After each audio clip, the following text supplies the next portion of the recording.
కొనసాగుతున్న తెలంగాణ కేబినెట్ సమావేశం. స్థానిక ఎన్నికలు, బీసీ రిజర్వేషన్స్ పై మంత్రివర్గం చర్చ. కొత్త విద్యుత్ ప్లాంట్ల ఏర్పాటు, నిధుల సమీకరణపై డిస్కషన్. RRR పనుల ప్రారంభం, రోడ్ల విస్తరణపై చర్చ.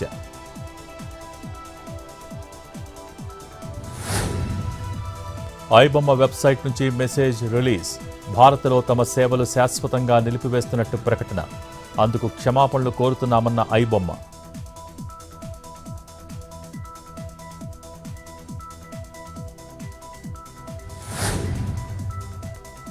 సౌదీ బస్సు ప్రమాద బాధితులకు తెలంగాణ ప్రభుత్వం ఎక్స్గ్రేషియా.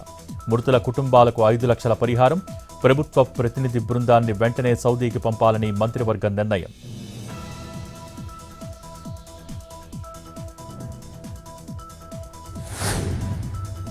మన్యం జిల్లా పారమ్మకొండకు మంత్రి సంధ్యారాణి. శివపార్వతుల కళ్యాణంలో పాల్గొన్న మినిస్టర్. ఆలయ అభివృద్ధికి చర్యలు తీసుకుంటామని హామీ.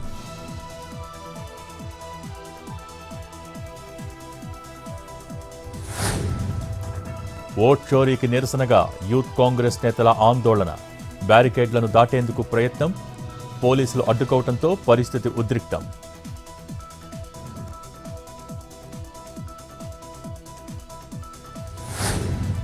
సిబిఐ విచారణకు హాజరైన పుట్టా మధు.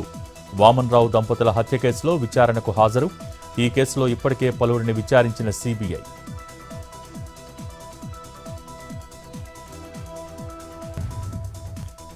హైదరాబాద్ గోషామహల్లో 5 అంతస్తుల భవనానికి పెద్ద క్రాక్. పైనుంచి కింద వరకు వచ్చిన పగుళ్లు. భవనంలో ఉన్న వారిని ఖాళీ చేయించిన పోలీసులు.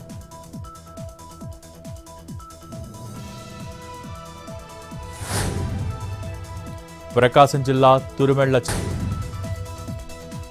వికారాబాద్ జిల్లా పెద్దేముల్లో పోలీసుల ఓవర్ యాక్షన్. కేసు విచారణ పేరుతో ఓ యువకుణ్ణి చితకబాదిన పోలీసులు.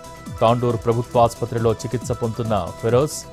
పోలీసులపై చర్యలు తీసుకోవాలని బాధితుడి కుటుంబ సభ్యుల డిమాండ్.